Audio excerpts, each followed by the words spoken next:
All right, here to discuss along with you at home is our guest for this hour. I want to bring in from Phoenix, Arizona, Trey Gober. You are a trial attorney, and then friend of the program, joining us from Los Angeles, California, we have Marie Pereira, former prosecutor, registered nurse, and criminal defense attorney. So, Trey, to you now on your thoughts on all of this. How many times can the judge send a jury back? Is it unlimited? Is it dependent on the case and the charges?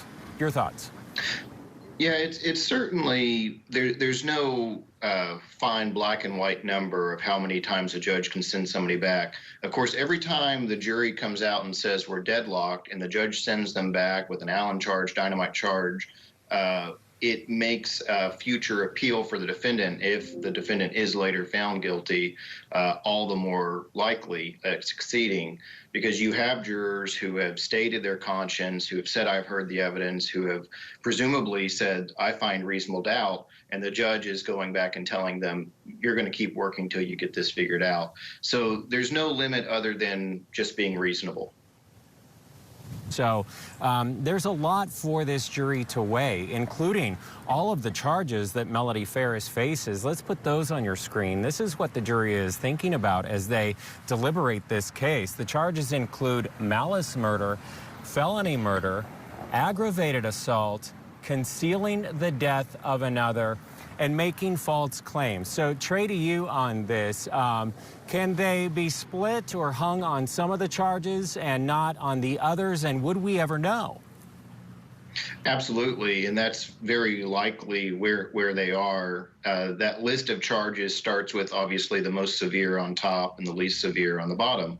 And so absolutely everybody could, for example, agree that they would find there's reasonable doubt and not guilty as to the malice murder charge. But then as you start dropping down, you might have more and more jurors that are coming on and saying, no, I think I want to find that she's guilty of this particular charge.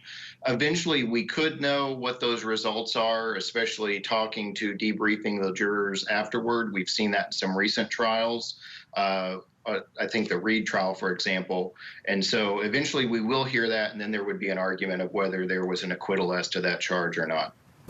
All right, still with us, joining us this hour is our attorneys Trey Gober and Marie Pereira. Trey, how much do you think that the jury is weighing his testimony, looking at him perhaps as the person who did it, or perhaps maybe the investigation was flawed? Your thoughts? There's certainly a lot of weight going into his testimony. That's the brilliance of the defense pointing the finger back at him, so that to the extent that the jury feels like he has very compelling, convincing testimony, that's just growing that seed of doubt that, well, that's exactly what he would say if he was the actual murderer. So that was a great play on the part of the defense to sow that seed of doubt within the minds of the jury. And that's possibly part of the reason why the jury can't make a decision.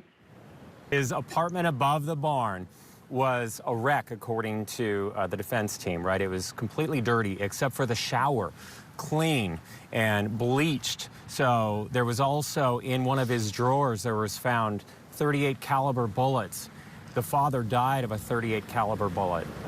There's a lot going on here. And then something to the nature of, it kept being brought up during the trial, there was a trail camera that he was in charge of, and when they were searching for the father, right before his remains were found, it was discovered that this witness, the son, Scott, deleted the trail cam video. Take a listen to this. She asked me, she asked if I still had that trail camera down there. I was like, oh yeah, let me, I'll go check it. So I don't remember if I hopped on the RTV or I walked down there, but I went down there and checked the trail camera and saw no indication of my dad being on it. Did you delete the things off the camera? I did, because it's just, natural habit.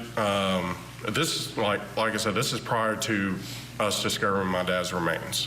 So every single time I ever went to go check my trail camera, I always delete, just kind of free up the SD card. Now, with everything that's going on, you're searching for your dad, and then a few minutes later, his body is discovered on the burn pit. Trey, I mean, I really think that that might be something that this jury is weighing right now if they have to weigh his truthfulness in his testimony and him as possibly a suspect, that he deleted video feet away from where this crime took place. Absolutely. There's just so much going on. It was a brilliant move on the defense to point the finger back, because the reality is, what we do know is that a very, very esteemed gentleman is dead as a result of all of this. So, and all indications are that it was foul play, that somebody did it. And so for the defense to give an alternate theory to say there is somebody responsible for this is absolutely a great move on the defense's part. And to be able to point at all these little things that this particular potential alternate defendant did is going to seed and grow that doubt in the minds of the jurors. Yeah, let's dive into that a little bit more, Trey. So part of the confessions, the defense is really trying to hunker down in what Marie just said, and, you know, saying that they're false confessions, including the fact that he admits to murdering the girls by shooting them. They were not shot. And also, he says that he sexually assaulted them. They were not sexually assaulted. How does that help with the defense case, going on piggyback of what Marie was saying? I've tried and won 2 false confession cases, and this is exactly what you have to do as defense counsel. You have to explain why we shouldn't put any weight, why we shouldn't believe these confessions. Unfortunately, a lot of times defendants, especially defendants with mental illness, think, you know what, I need this to be over. I need some resolution. They're going to keep treating me like this. I'm going to be here until I just tell them what they want to hear. And so, especially when somebody is in a susceptible or weak mind state, they may be more likely to give a false confession. So the defense is doing a good job to establish why the jury should disregard these confessions and instead look at all of the other evidence and determine if there's reasonable doubt based on all of the other objectively available evidence, not the defendant's words.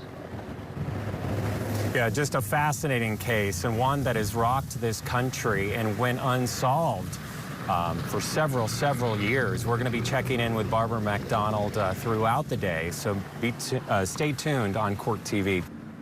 Yeah, and speaking of optics, I mean, this is a defendant that many of our viewers have noticed has been very non-emotional in the courtroom, except when Amanda was on the stand and maybe a few other people like Rusty. Trey, so they had to have noticed that.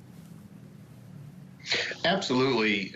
You know, for the defendant to see her daughter truly suffering in this way, having had this experience, showing that human connection, that emotion, that's powerful for the defendant. You know, having been on the defense side on these kind of cases, I can certainly explain that the defendant has lived through this and this case and the facts for over 6 years, and so to a certain extent she's numb to that emotion. But having the daughter come in and give that compelling emotional testimony, which then pulls in the defendant with her, is going to be powerful for the jury, and it's certainly one of the things the jurors are struggling with as they continue their deliberations. All right, Trey, thank you so much for being with us, and you, Marie Pereira, as well. Don't go anywhere, folks. We have a whole lot to get through coming up on Court TV Live. I'm going to head back into the courtroom as we continue this verdict watch in the burn pile murder trial. The jury is still out, folks. That clock is still ticking. Plus, more testimony out of San Diego, California in the Killed in the Crosswalk murder trial. This is Court TV.